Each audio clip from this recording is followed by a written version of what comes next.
Suspender el proceso de paz sería prolongar la guerra por 10 o 20 años más, dice el presidente Santos a los banqueros al clausurar la asamblea de Asobancaria. El expresidente Gaviria propone facultades especiales para el presidente de la República para poder avanzar en firme en las negociaciones con la guerrilla. El gobierno no descarta propuesta de la Alianza Verde de convocar una séptima papeleta para ponerle plazo al proceso de paz. Demandan las FARC al gobierno medidas eficaces para resarcir a las víctimas por desplazamiento en Colombia. Es de gran cinismo y no es la hora de que las FARC se inventen programas para desplazados, así lo dice el alto comisionado para la paz, Sergio Jaramillo. El gobierno de Estados Unidos en su informe sobre terrorismo en el mundo señala que las FARC y el ELN son la principal amenaza en el hemisferio occidental. Las autoridades capturan en la ciudad de Cúcuta a 3 de los presuntos responsables del secuestro de la pequeña Daniela Mora. Podrán enfrentar penas de hasta 40 años de prisión. Coincidiendo con la encíclica papal del medio ambiente, el ministro Gabriel Vallejo revela en CMI que el gobierno prepara un programa para reducir la emisión de gases con efecto invernadero. La banca colombiana tiene disponibles 32 billones de pesos para la financiación de las vías de cuarta generación. Comunidades cristiana y musulmana reaccionan frente a la masacre racial ocurrida en Carolina del Sur, Estados Unidos. Los actos de indisciplina ante Colombia le salieron muy caros a Neymar. Se perderá toda la Copa. A Vaca le dieron 2 fechas. Colombia enfrenta a selección Perú de ataque. James reposa pero jugará. Ecuador elimina a México y Chile golea a Bolivia, pero clasifica. Nuestra casa en común, la tierra, les sale protector, el Papa Francisco, quien presenta el primer documento pontificio sobre temas ecológicos y de cuidado del planeta. Al final de la emisión, esta encíclica que tiene al mundo hablando. Buenas noches, nuestros secretos de hoy. 1. Cambio Radical sigue de tumbo en tumbo. 2. Fuad Shah avala a los cuestionados dirigentes costeños. 3. El expresidente Gaviria en toma de Medellín y Antioquia. Y tengo ñapa, nuevos secretos de Interbolsa. 1, 2, 3 y la ñapa quebrada al cierre de la emisión.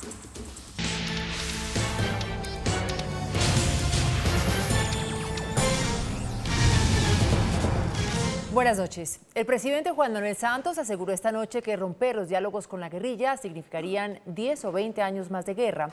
El jefe de Estado hizo un llamado a los empresarios para que no se dejen meter cucarachas en la cabeza sobre una supuesta entrega del país a las FARC. Los planteamientos los hizo en la clausura de la Convención Bancaria en Cartagena. Allí está nuestra compañera Claudia Palacios. Claudia, buenas noches y adelante con la información.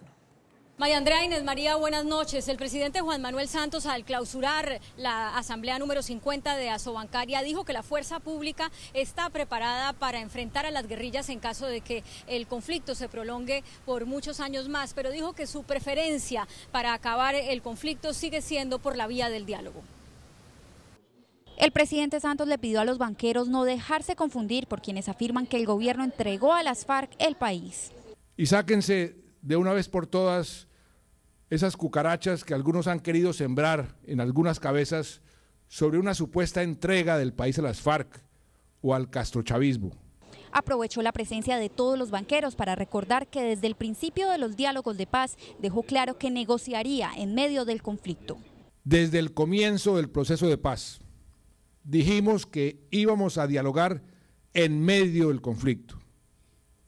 Así fue y así tristemente sigue siendo. Le envió un mensaje al sector financiero para que confíen y señaló que si se logra la paz será justa y conveniente. Por otro lado, Santos se refirió a la reforma tributaria y dijo que a quienes hoy contribuyen no se les impondrán más impuestos. No habrá más impuestos para estas empresas que ya están contribuyendo con un gran esfuerzo a la construcción de un nuevo país.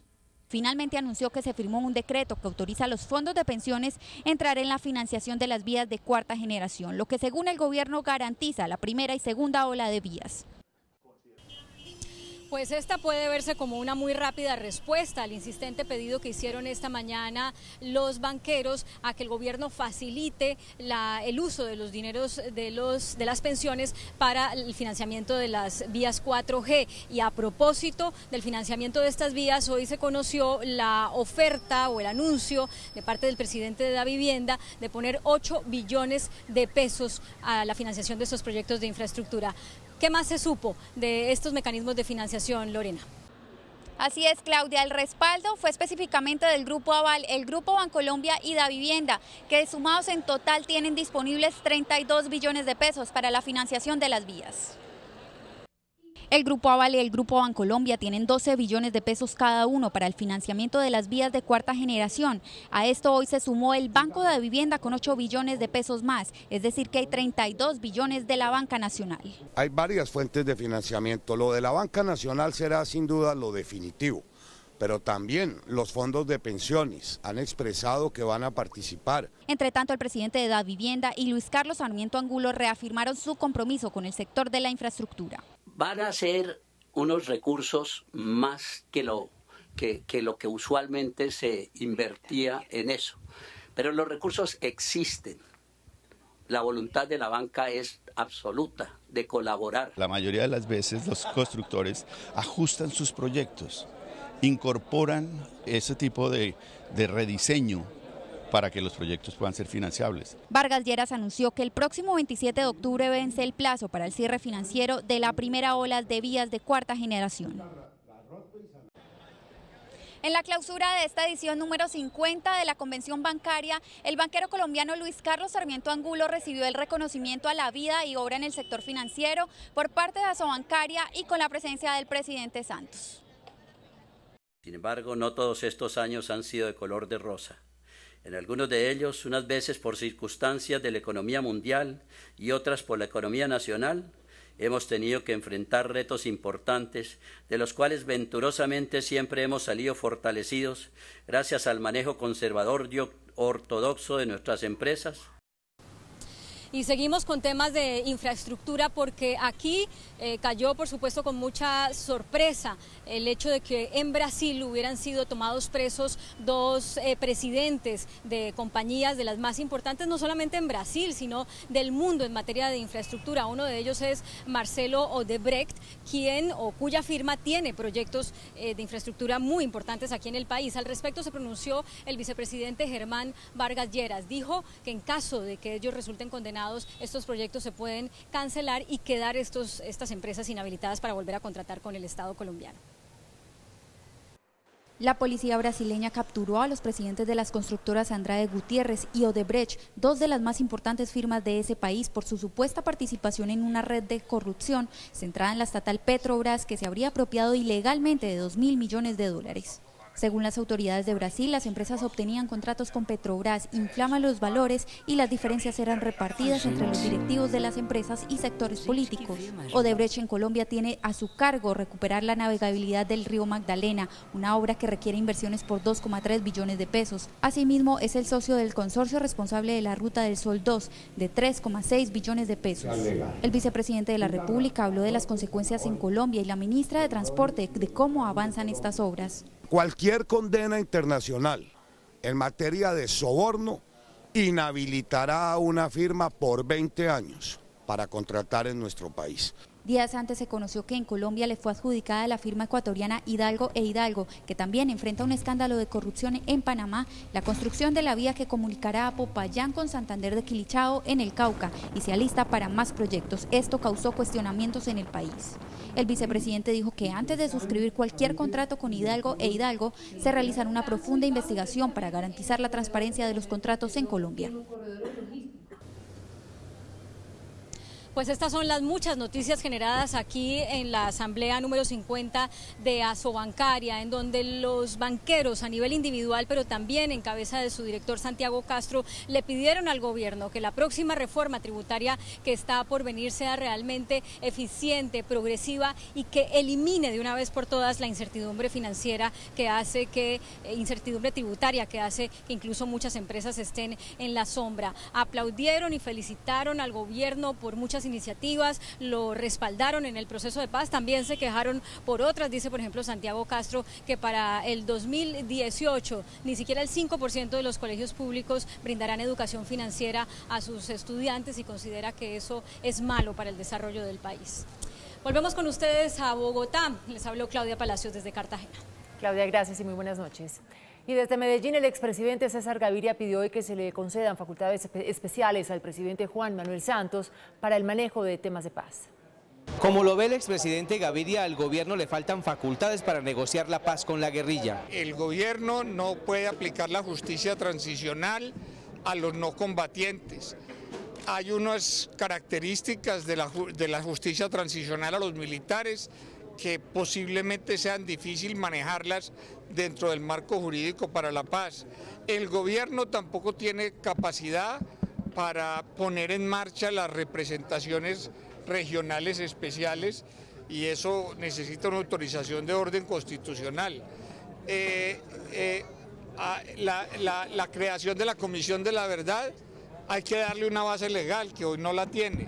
Y para subsanar esos vacíos, esta es su propuesta. Hay que hacer una mezcla entre cómo resolver los problemas de las facultades para que se pueda avanzar en firme en una negociación y ojalá que la mayor parte de eso sean facultades del presidente y la voluntad del pueblo colombiano por respaldar la paz. Considera además el expresidente que las tensiones entre el gobierno, el Congreso y las Cortes no benefician a nadie en el país. En Medellín, Francisco Javier Sánchez, CMI, La Noticia. El ministro del Interior, Juan Fernando Cristo, dijo que el gobierno no descarta la propuesta hecha por la Alianza Verde para convocar una quinta papeleta durante las próximas elecciones de octubre con el propósito de que los colombianos fijen un plazo al proceso de paz. Para el ministro, la propuesta de los verdes es positiva y tendría que ser evaluada por el gobierno y debatida con los demás partidos políticos. Sin embargo, dijo que no se descarta porque es la prueba de que los colombianos quieren que la paz llegue en meses y no en años. Todas estas propuestas debe interpretarlas las FARC como una voluntad mayoritaria de la sociedad colombiana en el sentido de que se deben acelerar las conversaciones de La Habana. Aseguró que hay desconfianza por los últimos atentados de la guerrilla. Ha generado con razón una desconfianza de la población colombiana en la verdadera decisión política por parte de las FARC. Cristo afirmó que materializar una quinta papeleta en las próximas elecciones necesita un consenso y el aval de la autoridad electoral. Desde La Habana, alias Victoria Sandino pidió en nombre de las FARC la creación de una política eficaz y comprometida de parte del gobierno para la atención de la población desplazada. Informe de nuestra corresponsal en Cuba, Anisle Torres. La delegación de paz de las FARC denunció hoy desde La Habana la situación de los desplazados en Colombia al conmemorarse mañana el Día Mundial de los Refugiados. Urgimos al gobierno de Colombia a que acepte acordar medidas eficaces para acabar con la victimización de desplazados y exiliados, para reparar a todos ellos y darles garantías eficaces de no repetición. Si bien las FARC reconocieron que el conflicto político, social y armado es la causa fundamental del desplazamiento de personas, declinaron hablar de su implicación y responsabilizaron a los paramilitares, a las fuerzas del Estado y a la élite económica de ese fenómeno por la usurpación de tierras y por la persecución política. Los desplazados constituyen el grueso de las víctimas de la guerra en Colombia y actualmente gobierno y FARC discuten la reparación urgente del sufrimiento y los derechos vulnerados de esas personas. Desde La Habana, Cuba, Anisle Torres, CMI, La Noticia. Por su parte, el comisionado de paz Sergio Jaramillo calificó como cínica la propuesta de las FARC para atender a la población desplazada. El alto comisionado para la paz le respondió a las FARC donde piden al gobierno medidas eficaces para terminar el drama del desplazamiento. Parece que es una declaración de un gran cinismo por parte de las FARC. Esta no es la hora de estar pidiéndole al gobierno que monte programas para desplazados, ni estar diciéndole al país cómo se deben gastar sus impuestos en las víctimas. Tenemos el programa más grande de víctimas del mundo y más grande por un factor de 10. Sino es el momento de reconocer responsabilidad. Desde La Habana y durante un seminario web organizado por la Fundación Nuevo Periodismo, Jaramillo también habló del momento difícil que atraviesa el proceso de paz. Es precisamente porque hay una desilusión de los colombianos frente a la capacidad de las FARC de reconocer responsabilidad y a la vez de continuar con estos hechos terribles en los territorios que no han hecho sino, como ya dije hace un par de días, que alejar a los colombianos de la paz, dejándolos sin luz, etcétera. Etcétera. Insistió que las FARC, en lugar de inventarse programas, deben poner la cara a los 5 o 6 millones de desplazados. El gobierno de Estados Unidos señaló a las FARC y al ELN como la principal amenaza terrorista para el hemisferio occidental. Así lo consigna en el informe anual sobre terrorismo en el mundo. En el informe anual sobre terrorismo en el mundo que el gobierno estadounidense debe reportar al Congreso para analizar las políticas de seguridad y defensa exterior, el Departamento de Estado norteamericano destaca en el capítulo sobre la región que las principales amenazas terroristas en el hemisferio occidental provienen de las Fuerzas Armadas Revolucionarias de Colombia FARC y el Ejército de Liberación Nacional ELN. En el reporte de 388 páginas, el capítulo sobre Colombia señala que las FARC, el ELN y las BACRIM siguen siendo la principal amenaza para la seguridad del país, que siguen protagonizando ataques terroristas con explosivos, tomas a poblaciones, asesinatos, secuestros y extorsiones, entre otros. Sin embargo, el Departamento de Estado destaca que en 2014 disminuyeron las acciones terroristas gracias al éxito de los militares contra las FARC, la mayor organización terrorista de Colombia. El informe también destaca que el gobierno colombiano continuó con la presión militar contra los insurgentes en todo 2014. Los reportes del Departamento de Estado también indican que Venezuela ha mantenido un ambiente permisivo que ha permitido el apoyo de actividades que benefician a grupos terroristas reconocidos, así como a individuos conectados con las FARC. La Fiscalía, con apoyo del Gaula de la Policía, capturó en Cúcuta y en el municipio de Villa del Rosario, en norte de Santander, a 3 de los presuntos responsables del secuestro de la niña Daniela Mora, hija del director de la Unidad Nacional de Protección. El fiscal general indicó que la captura de los hermanos Óscar Eduardo, José Wilmer y Diego Armando Peñaranda se logró gracias al trabajo conjunto de las autoridades y labores de inteligencia. Gracias a información ciudadana que recibimos muy importante, interceptaciones telefónicas, análisis link de ciertas llamadas que se produjeron. Indicó quiénes son los capturados. Se trata de delincuencia organizada. De acuerdo con el fiscal general, por los delitos de concierto para delinquir, secuestro extorsivo agravado y también el deporte ilegal de armas, podrían pagar penas hasta de 40 años de prisión. Sin embargo, las autoridades no descartan que otras personas estén implicadas. También tendremos que avanzar para poder descartar o confirmar si pueden haber algunos determinadores de este caso. En el operativo se les incautó un arma, proveedores, más de 17 millones de pesos y 2 memorias USB. Y esto seguramente va a constituirse, sin duda alguna, como lo hemos señalado, en elementos materiales de prueba. El director de la Unidad de Protección y padre de Daniela Mora pidió todo el peso de la ley. Convencido de que la justicia actuará con todo el peso y dará las condenas que un tipo de este delito merece. En las próximas horas se iniciará en Cúcuta la audiencia de legalización de captura, imputación de cargos y solicitud de medida de aseguramiento. El presidente de la República, Juan Manuel Santos, designó a la ingeniera industrial María Lorena Gutiérrez como nueva ministra de la Presidencia. María Lorena Gutiérrez viene ocupando el cargo de ministra, consejera de Gobierno y Sector Privado. En septiembre de 2013 ocupó la Secretaría General de la Presidencia. Es de las funcionarias más cercanas, de las que le habla al oído y de gran confianza del presidente Santos. Tanto así que lideró la ambiciosa reestructuración de entidades del Estado y creación de media docena de agencias estatales y el renacimiento de los ministerios de Justicia, Salud y Ambiente y Trabajo suprimidos por el gobierno de Uribe. El nombramiento de María Lorena Gutiérrez como ministra de la Presidencia se hizo sin protocolos. El presidente la designó en pleno vuelo cuando se dirigían a Cartagena a la asamblea de Asobancaria. Con esto queda de manera oficial el reemplazo de Néstor Humberto Martínez, quien renunció a ese cargo para dedicarse, como dijo él, a temas personales. María Lorena seguirá desempeñándose en el cargo de ministra consejera de Gobierno y Sector Privado.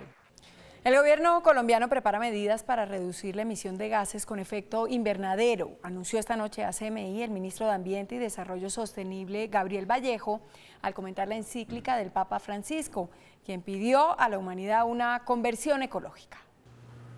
El ministro de Ambiente, Gabriel Vallejo, reveló esta noche a CMI que por estudios que han concluido entre el IDEAM y el PNUD, en los siguientes 80 años la temperatura de Colombia subirá 2.2 grados centígrados y por eso el gobierno anunciará en breve el programa controlando la emisión de gases con efecto invernadero. En los próximos días el presidente de la República dará a conocer cuál es el compromiso de Colombia para, desde el punto de vista de su compromiso en la emisión de gases efecto invernadero. En ese sentido, Colombia viene trabajando en sistemas de mitigación, en sistemas de adaptación, en cómo vamos a disminuir los gases de efecto invernadero. Ambientalistas colombianos preparan esta noche una masiva adhesión a la encíclica del Papa Francisco porque la ven como un llamado de atención oportuno y necesario. La encíclica es realmente una encíclica sobre el desarrollo, en todas sus dimensiones.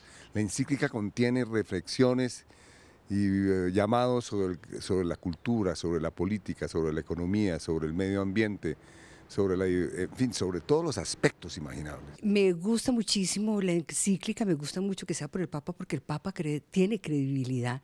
Y yo creo que está llamando a que el mundo entero haga una reflexión acerca de qué mundo y qué futuro estamos construyendo. Según el ministro Gabriel Vallejo, la terminación del conflicto ayudará mucho a la recuperación de la naturaleza.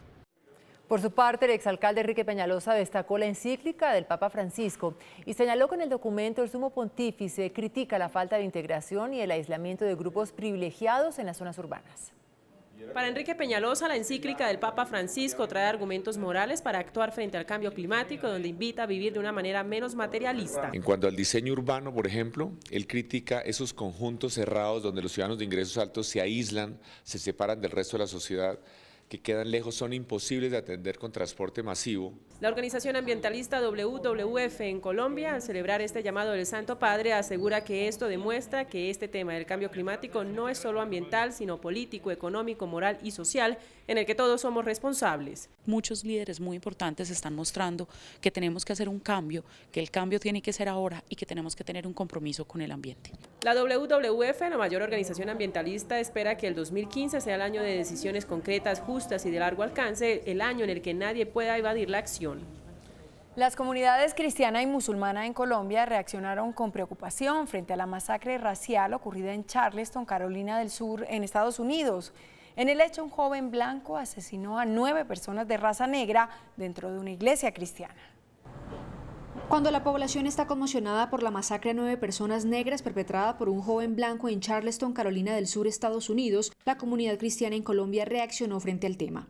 La apología al odio que termina en este tipo de cosas, que al interior de los centros educativos se enseñe el respeto por la otra persona, por su creencia, por su orientación sexual, por su género, por su color. Dylan Roof, de 21 años y quien perpetró el asesinato, confesó que pretendía iniciar una nueva guerra racial. Frente a esto, Ahmad Tayel, líder religioso de la comunidad islámica en Colombia, asegura que no se puede estigmatizar a todo un grupo por lo que comete una persona. No son malos los blancos, no son malos los negros, no son malos los musulmanes, no son malos los católicos o los judíos o los ateos o los agnósticos. Los malos son unos individuos que se encuentran bajo de cualquier estandarte. Roof está acusado de 9 cargos de asesinato, mientras que la gobernadora de Carolina del Sur dijo que pedirá la pena de muerte para el joven. Las ventas de vehículos reportaron una caída del 17% en mayo. La industria atribuye el desplome a la inestabilidad en el precio del dólar. De acuerdo con las cifras de Fenalco y la ANDI, la venta de vehículos cayó en mayo alrededor de un 17% al pasar de 26.865 automotores a 22.525 unidades. El descenso se atribuye al alza en el precio del dólar. Por el tema del dólar, que ha subido escandalosamente fuerte. En segundo lugar, porque el mercado se ha ido descremando. En lo corrido del año también se presenta una caída, la cual llega al 6.4%. Para el dirigente, la volatilidad en la tasa de cambio frena la oferta y la demanda. Hoy día poner precios en vehículos y autopartes es completamente difícil, porque hoy día está el dólar, hoy está en 2.530, mañana puede estar en 2.420. Cabe recordar que en 2014 se vendieron 326.000 vehículos. El índice de capitalización de la bolsa, que mide el comportamiento de las 20 principales acciones, cerró a la baja. El índice de capitalización de la Bolsa de Valores de Colombia bajó 1,38% a 1.307 puntos. La acción que más subió fue la de Preferencial de Avianca, al valorizarse 2,48% a 3.300 pesos. La acción que más cayó fue la de la empresa de energía de Bogotá, con una desvalorización de 5,88% a 1.600 pesos. La acción más transada de la jornada fue la del Grupo Suramericana, al movilizar más de 23.000 millones de pesos. El precio del dólar cierra la semana al alza. Indicadores económicos del día en CMI. La tasa representativa del mercado que regirá hasta el próximo lunes será de 2.548 pesos con 20 centavos. Los profesionales de cambio compran la divisa en 2.420 y la venden en 2.490 pesos. Un euro cuesta 2.899 pesos con 82 centavos. La libra de café en Nueva York se cotizó $1 con 30 centavos. El azúcar se transó en 11,12 centavos de dólar la libra. El barril de petróleo WTI se cotizó en $59 con 61 centavos. Una acción de Ecopetrol cuesta 1.635 pesos. Y con las 4 fechas de suspensión, Neymar le dice adiós a la Copa América. Ya volvemos. Después de comerciales, los espero desde los jardines del Museo Nacional con la encíclica verde del Papa Francisco, que busca crear conciencia y frenar los abusos contra la madre naturaleza. Hoy con expertos analizamos este importante anuncio. Hola, muy buenas noches. Hoy los saludo desde los jardines del Museo Nacional porque quisimos estar rodeados de ese verde que simboliza ese pulmón vegetal que cada vez se ve más afectado por la acción de nosotros, los seres humanos. Daño que muy bien describió el Papa Francisco en su encíclica histórica Laudato Si o Alabado Sea, un documento que toca temas fundamentales del cambio climático y abre llagas en el mundo de la política. Mio è dunque un appello alla responsabilità in base al compito che Dio ha dato all'essere umano nella creazione, coltivare e custodire il giardino. Es la primera vez que un papa dedica un documento de este tipo a un tema medioambiental. Sus palabras son fuertes, claras y necesarias. Conviene evitar una concepción mágica del mercado, que tiende a pensar que los problemas se resuelven solo con el crecimiento de los beneficios de las empresas o de los individuos. Es realista esperar que quien se obsesiona por el máximo beneficio se detenga a pensar en los efectos ambientales que dejará a las próximas generaciones. Esta es una de las ideas que el Papa expresa en el documento, donde critica los valores que sustentan nuestras economías, centradas más en el consumo y menos en el respeto a nuestra raza y a nuestra casa, la tierra. Que es interesante que el Papa ha hecho consultas, recurre a la ciencia, al diálogo interdisciplinario, para denunciar una situación muy grave que estamos viviendo. Los conservadores en los Estados Unidos ya han criticado a Francisco.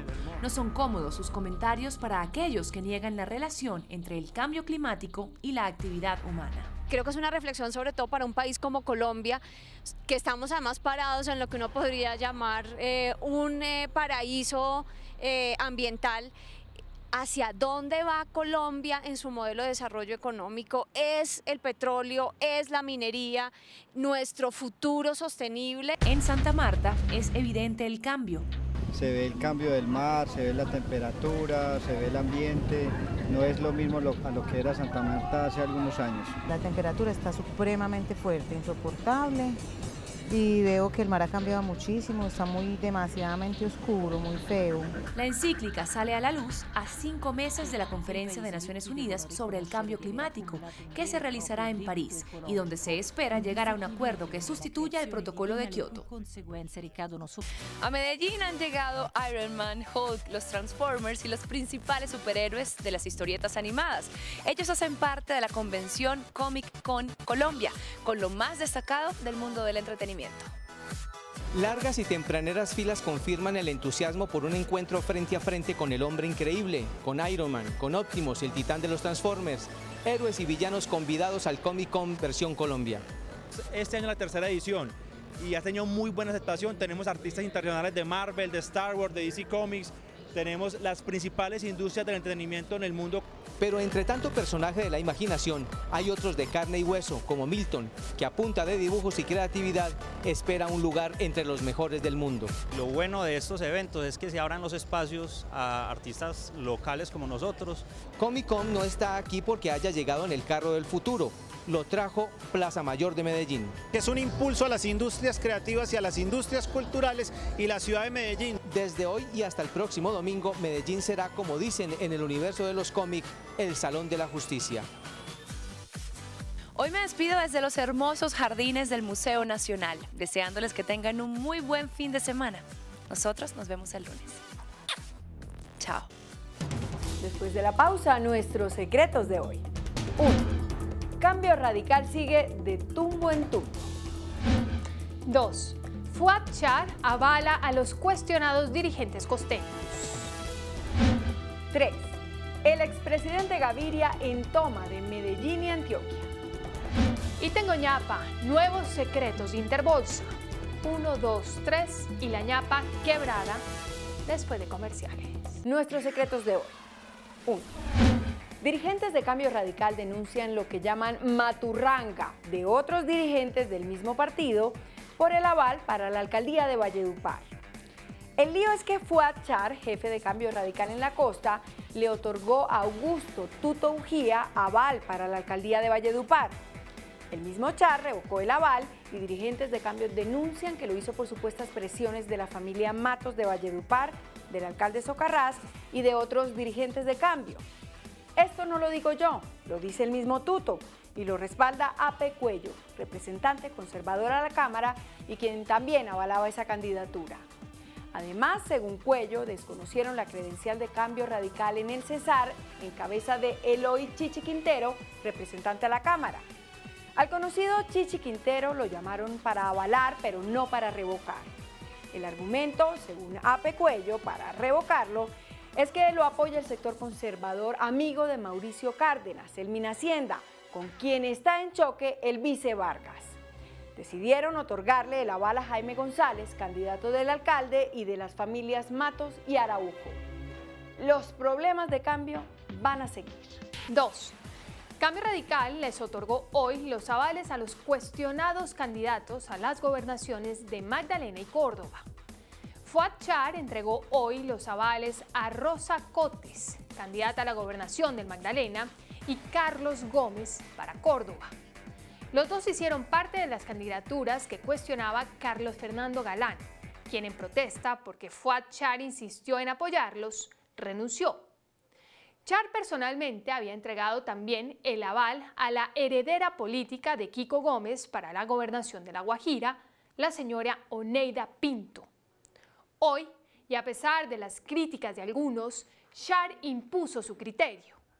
Otorgó los avales a Rosa Cotes, quien según Ariel Ávila, de la Fundación Paz y Reconciliación, recibe el apoyo de Poncho Campos, Jorge Caballero y Trino Luna, los tres vinculados con paramilitares.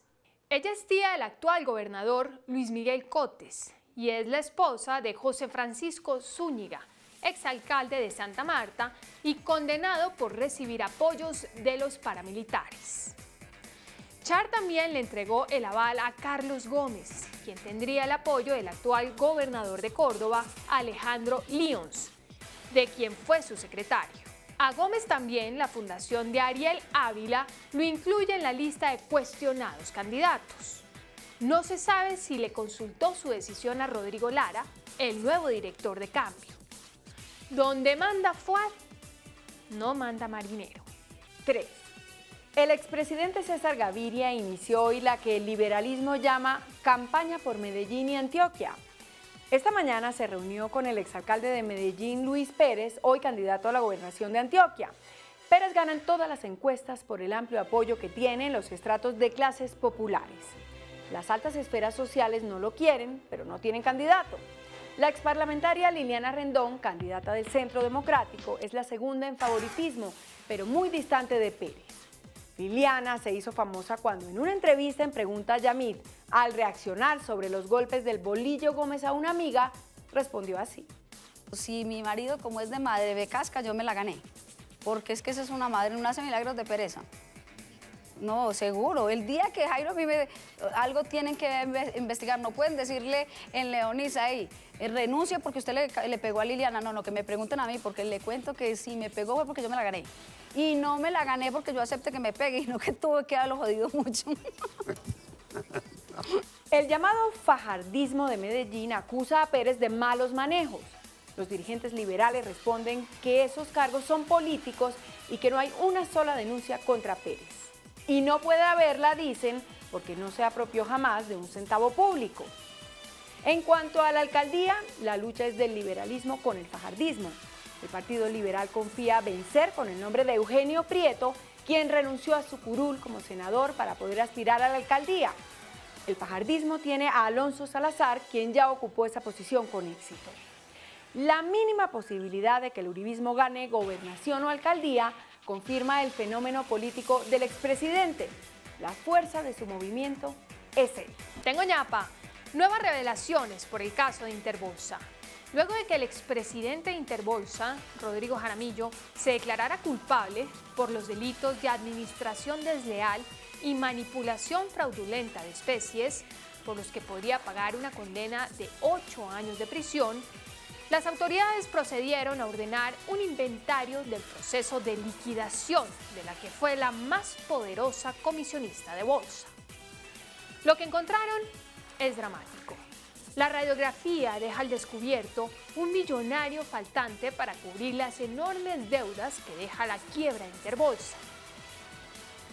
Las acreencias reconocidas suman 192.000 millones de pesos y para pagarlas solo hay disponibles 87.000 millones de pesos.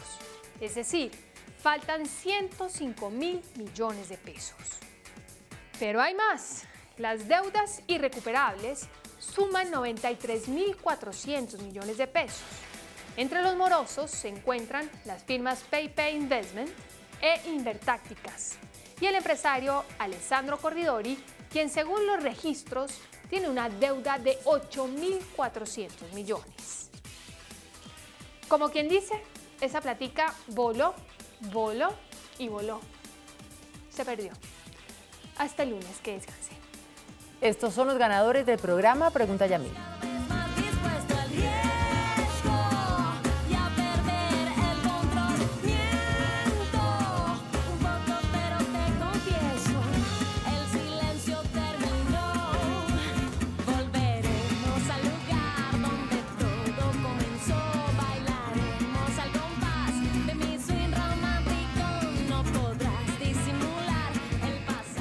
Hasta aquí las noticias, gracias y buenas noches. Nos vemos el lunes, como siempre, en CMI La Noticia.